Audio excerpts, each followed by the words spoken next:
In early October 2017, an American Special Operations team was preparing for what was expected to be a routine mission in the West African nation of Niger.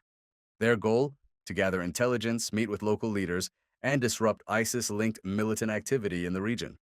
What they didn't know was that this mission would end in one of the deadliest attacks on U.S. forces in Africa in recent history, sparking international attention, political controversy, and intense scrutiny over America's growing presence in the Sahel. The story of the Tongo Tongo ambush begins in the vast arid landscape near the Mali-Niger border.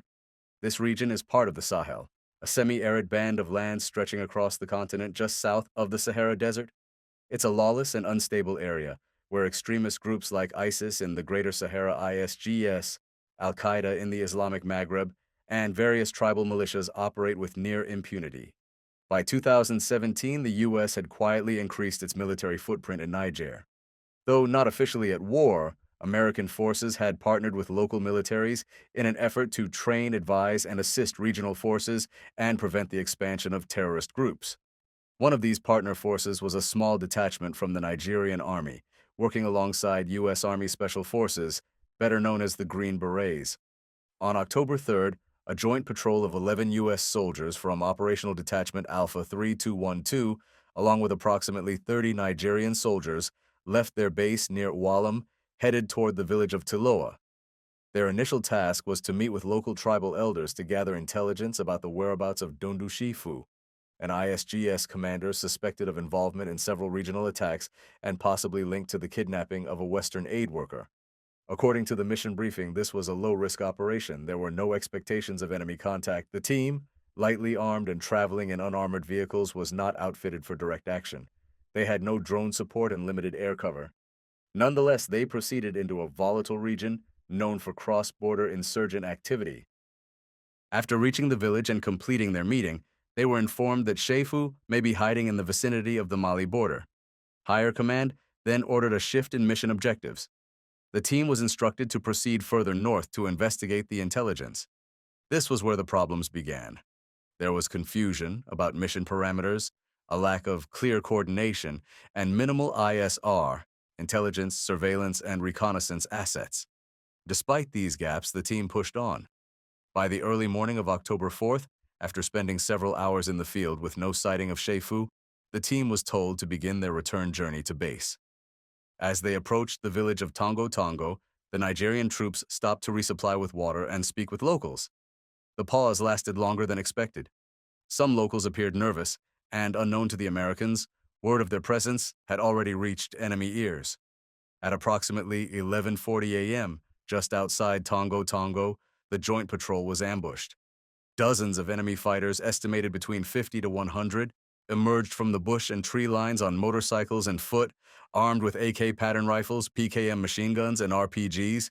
It was a well-planned and coordinated attack. The militants had chosen their ground carefully, flanking both sides of the convoy and striking with speed and aggression. Caught in the open, the U.S. and Nigerian forces scrambled to find cover behind their vehicles and return fire. But they were severely outgunned and outnumbered. Their convoy lacked armored vehicles, and they had no immediate backup. Communication with headquarters was hampered by poor satellite signal and confusion. To make matters worse, the team did not initially receive air support as no armed drone or nearby air assets were available at the time of contact. The soldiers split into smaller fire teams to defend their position and repel the attackers.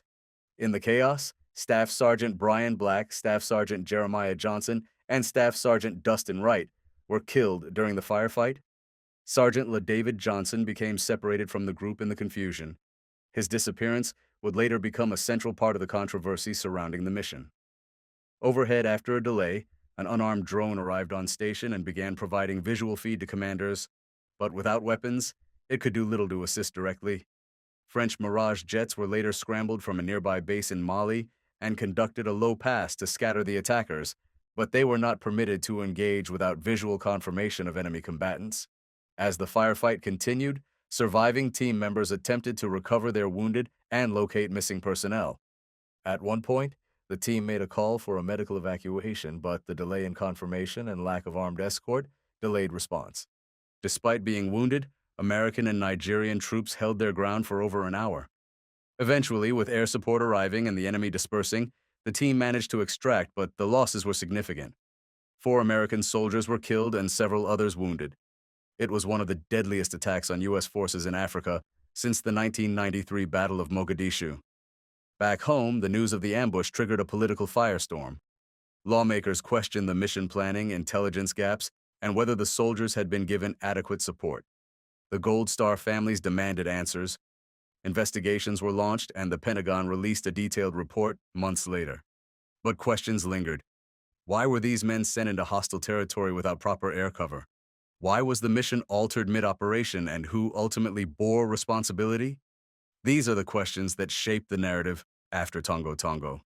But before we dive into the fallout and the actions of the men on the ground that day, we must first understand the bigger picture. This ambush was not a random event, it was a consequence of an expanding battlefield, unclear objectives, and evolving threats. And, for the men of ODA 3212, it was a mission that would change their lives forever. The dust had barely settled in the Nigerian village of Tongo Tongo when U.S. and Nigerian forces realized the mission had taken a catastrophic turn. The ambush, that left 4 American soldiers dead and several wounded, would send shockwaves through the military and political spheres in both Africa and the United States. But in the immediate aftermath, one mystery loomed above all else. One man was still missing. After the firefight with ISIS-GS militants had raged for over an hour, the American and Nigerian team managed to regroup and escape the kill zone using the cover of gunfire and smoke. As they broke contact and withdrew south of the ambush site, it became apparent that one member of their team had not made it back, Sergeant LaDavid Johnson, a 25-year-old soldier assigned to the 3rd Special Forces Group. The initial confusion was understandable. During the ambush, vehicles had been hit and soldiers had dismounted and taken cover in different directions. The team had limited visibility, no overhead ISR support at the time of contact, and little situational awareness. Once out of contact, a frantic effort began to account for all personnel. When Johnson's absence was confirmed, a recovery and search mission kicked into full gear. Time was critical. The terrain in and around Tongo Tongo was vast, arid, and covered in dense vegetation in some areas. The enemy was mobile and familiar with the land. As the QRF, Quick Reaction Force, and French Mirage jets began to arrive on station, ISR assets were directed to scan the area. French and U.S. Special Operations Forces were flown in to support the search. Drones were redirected from other missions to comb through potential hiding spots. Nigerian troops swept through villages and bushland. Locals were questioned. The fear wasn't just that Sergeant Johnson had been killed in action, there was a rising concern that he may have been captured. France had a large counterterrorism presence in West Africa under Operation Barkhane, and their rapid coordination with American command was instrumental in providing air cover and mobility. French helicopters and jets were among the first to respond, providing overwatch and medical evacuation for wounded troops.